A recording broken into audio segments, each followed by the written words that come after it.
I have a 2010 Dodge Ram 1500.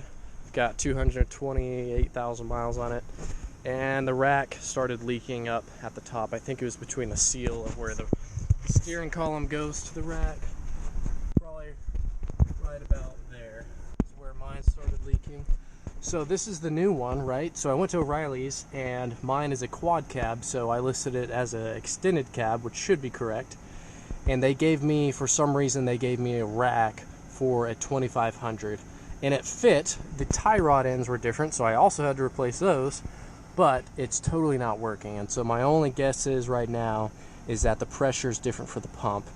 And even for the 5.7 liter on the 2500, the part number for the pump is different. So I'm going to try and replace it again today, and I'm going to show you guys how I did it last time, because I have the time today and might as well, because I kind of know what I'm doing this time around. Anyway, this isn't super hard to do. You will have a bolt, this bolt right here, you'll have to take out. I believe it's a 13 mil. These two tubes going into the power steering you will have to remove. And then these are the two main bolts that hold the rack in place, and then you'll have to take off the tie rods on either end. So that's all basically what you have to do. I would highly recommend just jacking the truck up, putting some stands under your frame, and that way you just can remove your tires and have a lot more room. That's what I did. That's what I'm going to do again, and that's the first thing I would start with. I thankfully have an aftermarket front bumper, so I actually just took off the plate from this side, and I have a lot more room underneath. It's probably a good idea to take off this front bumper, but you don't have to. That's kind of a pain if you have the OEM one. So if you lift it up high enough and you're willing to crawl under, you don't really have to take off the bumper, but it does make it a little bit easier to get to. Alright, I got the truck jacked up. Jack stands right there. Got my scissor jack in the middle just to support a little weight, just in case. And I got both my tires under there in case anything crazy happens. Yeah, anyway, I actually measured from here to here before I took all this off, which I would recommend doing. And then I just did that. I put this at the same length, and it actually, obviously I still probably need an alignment, but it's actually pretty good. It's pretty straight, the tires are pretty even, and the steering wheel is almost all but straight. So that's awesome. Yeah, pull this pin out, take off this bolt, and usually these are pretty new, so I'll probably just tap this once with a hammer and it'll pop right out. If you've never replaced these, you got to be really careful when you're trying to tap these out, because if you go too hard, you'll warp this right here, and then you can't put your nut back on. So sometimes what you can do is take off this nut, turn it around, and then have it flush with this, and then get like a piece of wood or something and just smash it really, really hard a few times, and it should break loose. Worst case scenario, you can heat this up if that won't come out as well.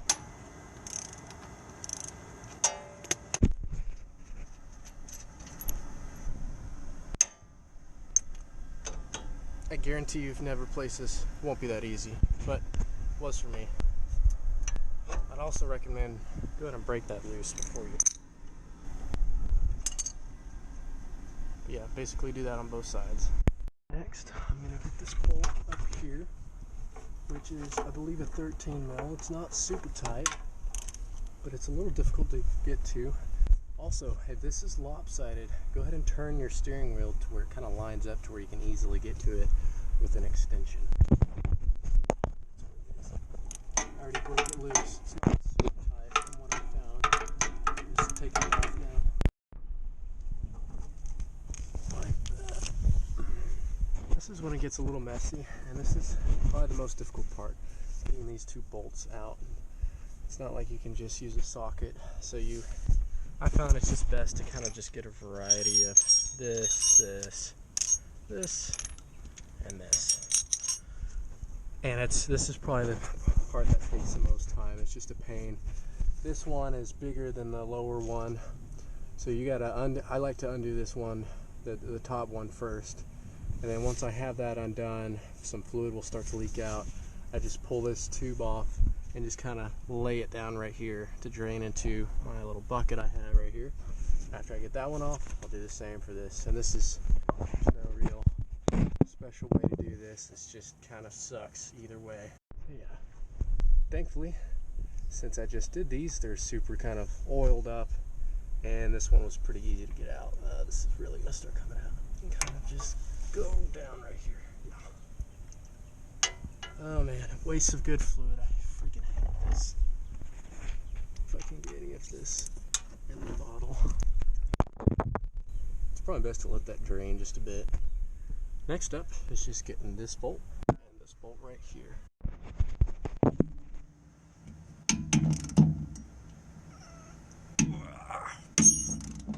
Not too bad.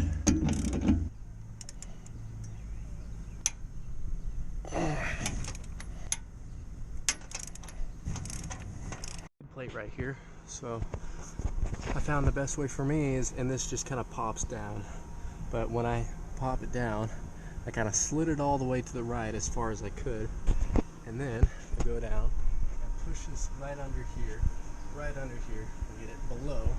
Then I go back the other way. Kind of just that's basically it.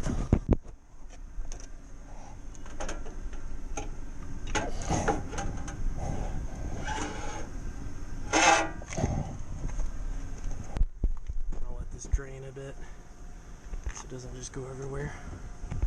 Another very important step to this is getting these bushings out, because you're going to reuse these, at least the ones that I got, you have to reuse.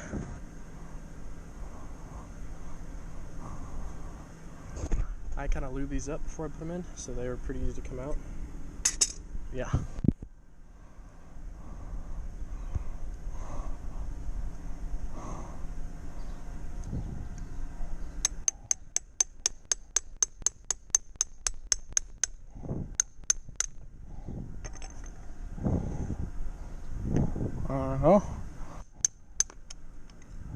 I recommend just putting some brake grease on these. I think petroleum sometimes degrades rubber. Sometimes I'm not exactly sure on that. Sometimes it's good for rubber. It just depends on the rubber. It depends on the grease. I think brake grease for like boots and stuff would probably be best on these. That's what I put on these. And you know, when you get all this, it's going to be a lot cleaner than the other one. Another thing I like to point out is when you get the new one, notice this little slot right here. There's a kind of a pin right there, then a slot right there. Well, this slot, that's where that screw goes through. So when you get the new one, you'll see this slot should be around kind of on this side. So the steering rack will be straight. So when you put that thing on, the screw should go right in there, and it should be relatively straight. Another important thing, you're gonna definitely want an alignment after this, but that's to be expected. So I'm gonna swap this out for the correct one. You can kind of see this is for a 2500. This looks a little beefier. These are a little thicker than the ones before, and O'Reilly's just gave me the wrong one. The pump pressure isn't right, and so it's whining a lot. It's just not performing like it should. Something's just messed up on this. And I tested a bunch, I bled it correctly, and it's still not behaving, so I'm just going to swap it out. I hope that's the issue and go from there. By the way, my other pump, I believe, or my other rack failed from this seal right here, I think. And another thing I like to point out, so the two tubes that go in here, the tubes that are hanging down, as you can see, there's an O-ring right there and right there. You must replace those O-rings. It's really important. And also clean that off really good. Make sure that's nice and clean, and then put some grease around it to add a better seal when you put this back on into this. So when I first did this, the service manual says you have to bleed it by putting pressure on the reservoir, and for like 5 minutes of 20 inches mercury or something. And I didn't do that, and I think it didn't really help that much. I'm probably just gonna, while it's up on the stands, turn the steering back and forth and try and get out as much of the stuff as I can before putting on the wheels and going for a drive. And hopefully that should be good enough, but I'll update you guys on what happens. So this is the new or remanufactured one for the 1500. Hopefully this one will work.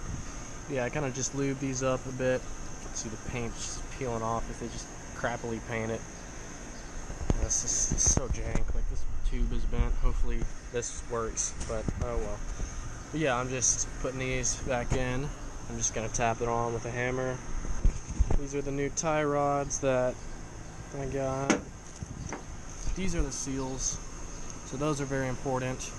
And those are the pins for the tie rods in case you need more of those, which hopefully I won't.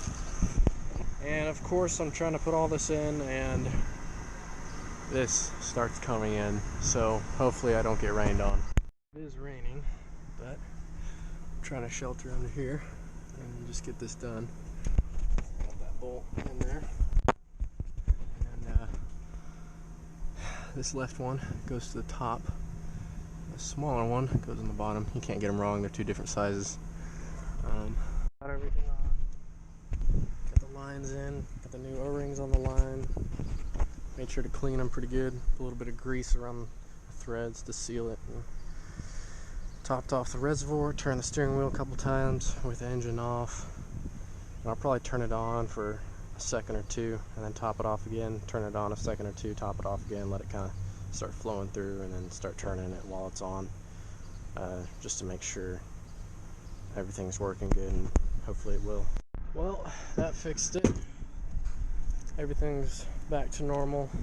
Put on the tires, put everything back together. I still need to put on my grill, but I actually measured from here to here before I took all this off, which I would recommend doing, and then I just did that. I put this at the same length, and it actually, obviously I still probably need an alignment, but it's actually pretty good. It's pretty straight, the tires are pretty even, and the steering wheel is almost all but straight, so that's awesome. The whining stopped, everything's good.